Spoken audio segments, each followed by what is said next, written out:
Hi, I'm Elliot, and I'm here to improve my cycling skills. To achieve this, I'm embarking on a project I call FTP Builder, inspired by the Build My FTP workout I'll be taking on in Rouvy. This series will be told in 5 parts. This is part 4, entitled Race and Recovery. 1 week before I was to race in a sprint triathlon, I took a spill off my bike, crashing right into the curb. This was partly caused by the fact that I was still recovering from a previous fall I had 2 weeks before. Needless to say, at this point, my nerves were a bit shaken, my confidence was compromised, and my bike has some new scratches to remind me of my ambitions and errors. I had intended to finish the Build My FTP training plan with 1 week to taper, but that plan is now out the window. I did one more test run on my road bike just to keep the feel, but the most important thing was not to do anything risky. There was no point in pushing it anymore. This race was not about performance and personal records, but rather about enjoying myself. My goal now is simply to finish the workouts I've committed to, not in 4 weeks, but in 6, with the last workout taking place 2 days before the race.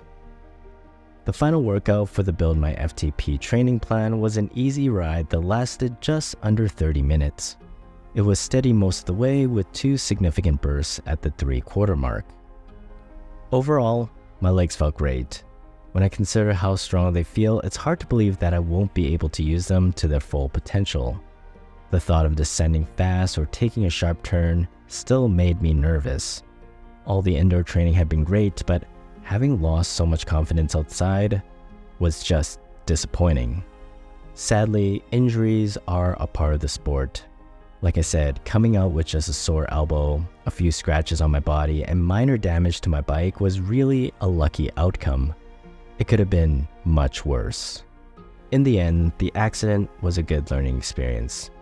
I'm the type of person who needs to learn from making mistakes. I can hear advice all I want, but experiencing an injury that compromises my performance in a race is something I will carry with me into the future. For that, I am grateful. Give me a diploma for that. The sprint triathlon race I participated in was hosted in North Vancouver. The course started in a community pool with a 444-meter swim, featuring a staggered start with the fastest swimmers going first. I had a hard time predicting my speed as my right arm was still about 75% healed. When I tried to pull, I couldn't generate much power on that side. Overconfident as usual, I positioned myself too far ahead and ended up letting 8 to 10 people pass me along the way. This short swim was much harder than I expected due to one end being super shallow and choppy. Anyway, all is good, and I survived. I had been dreading the bike course. Anything can happen, and I was still nervous about my cycling abilities.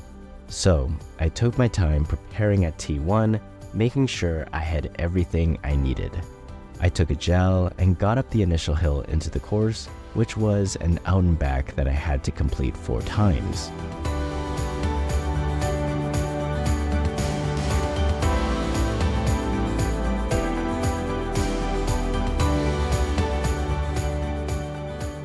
Heading out was a moderate hill. Nothing too crazy, but it did allow me to coast a bit on the way back. The tricky thing was the 2 hairpin turns at either end.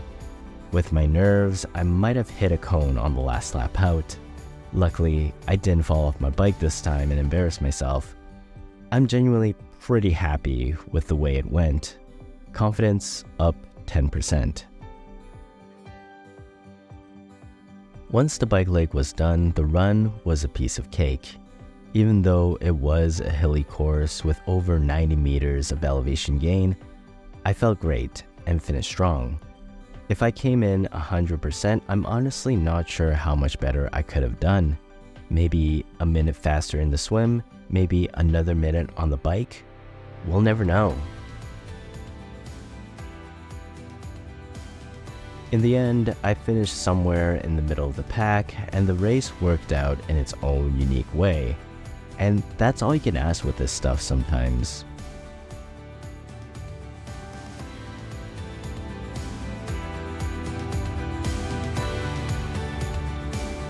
When it was over, I took a week off from riding outside and started loosening up and preparing myself for my A race in September, an Olympic distance triathlon in Stanley Park. I honestly felt pretty shaky getting back up to speed. Parked cars and curbs made me nervous. Doing simple things like descending or riding one hand to drink from my water bottle was really tricky. I was worried about pulling too hard on the brakes again and flying over the handlebars. I couldn't help replaying the accidents in my head, so I considered the best way to confront my fears, and that was to return to the scene of my accidents.